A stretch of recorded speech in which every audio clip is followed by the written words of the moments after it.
Alors, Gentil Gana part dans un raid, fantastico, il réussit à se déhancher un centre en retrait pour Michel Platini. Et là, le temps s'arrête.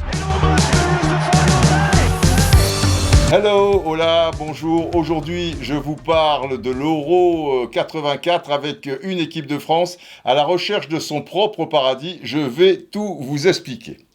Cette équipe de France est née en 1977. Un an plus tard, elle se qualifie pour la Coupe du Monde 78. Ça se passe moyen en Argentine. Mais 4 ans plus tard, elle ne sera éliminée qu'en demi-finale au tir au but devant la RFA. Attention, les escaliers vers le paradis, Stairway to Heaven, c'est à double tranchant, hein, comme le chante avec Led Zeppelin Robert Plant.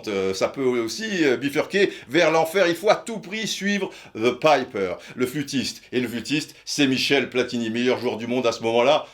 C'est extraordinaire. Un but, plus 3, plus 3, plus 1, plus 1.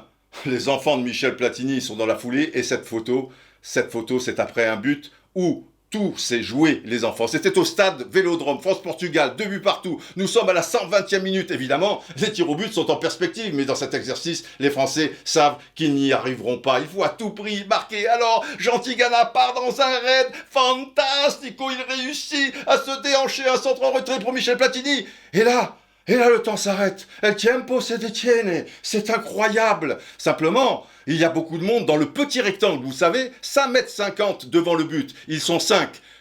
Portugais, 4 joueurs et le gardien de but. Que fait Michel Platini? Il frappe en force et assez en hauteur. Pourquoi? Il l'expliquera plus tard. Parce qu'il y avait, dit-il, 5 têtes et 10 jambes, et le ballon avait plus de chances de passer entre 5 têtes que 10 jambes. Il a trouvé la clé du paradis. Quelques jours plus tard, la France l'emportera en finale 2-0. Platini is the story, is the Euro story. Platini.